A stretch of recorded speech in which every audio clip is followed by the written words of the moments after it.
ஹிஜ்புத் Tahrir என்று தடை செய்யப்பட்ட அமைப்பிற்கு ஆட்களை சேர்த்த விவகாரம் தொடர்பாக மேலும் ஒருவர் தற்போது கைது செய்யப்பட்டுள்ளார். கூடுதல் விவரங்களை செய்தியாளர் கதிரவன் வழங்க கேட்கலாம். கதிரவன் வணக்கம். இது குறித்தான முழு விவரங்கள். உலக நாடுகளால் தடை செய்யப்பட்ட ஹிஜ்புத் தஹ்ரீர் அமைப்பு தொடர்பான வழக்கில் மேலும் ஒருவரை என்ஐஏ அதிகாரிகள் கைது செய்திருக்கிறார்கள். ஏற்கனவே இந்த வழக்கில் 6 நபர்கள் கைது செய்யப்பட்டிருக்கக்கூடிய நிலையில அந்த அமைப்பிற்கு ஆதரவாகவும் மூளையாகவும் செயல்பட்ட நபரை பெங்களூரு ஏர்போர்ட்டில் வைத்து என்ஐஏ அதிகாரிகள் கைது செய்திருக்கிறார்கள். வெளிநாட்டுக்கு தப்பி செல்ல முயன்ற ஆஜிஸ் அகமது என்ற நபரை தான் பெங்களூரு ஏர்போர்ட்டில் வைத்து இவர்கள் கைது செய்திருக்கிறார்கள். தமிழகத்தை சேர்ந்த ஆஜிஸ் அகமது பிரிட்டன் குடிமை உரிமை பெற்று அங்கு வசித்து வருவதாகவும் அவ்வப்போது இந்தியா வந்து செல்வதை வழக்கமாகவும் சமூக வலைத்தளங்கள் மூலமாக மூளைச்சலவை செய்வதில் முக்கிய பங்காற்றியது என்பதையும் என்ஐஏ அதிகாரிகள் தெரிவித்திருக்கிறார்கள்.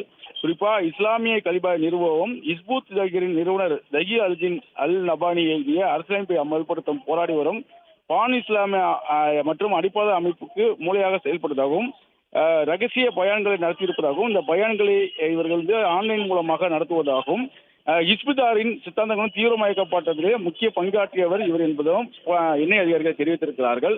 தற்போது கைது செய்யப்பட்டுள்ள அவர் பெங்களூரிலிருந்து தமிழகத்திற்கு அழைத்து நடவடிக்கைகளை என்ஐஏ அதிகாரிகள் ஈடுபட்டிருக்கிறார்கள்.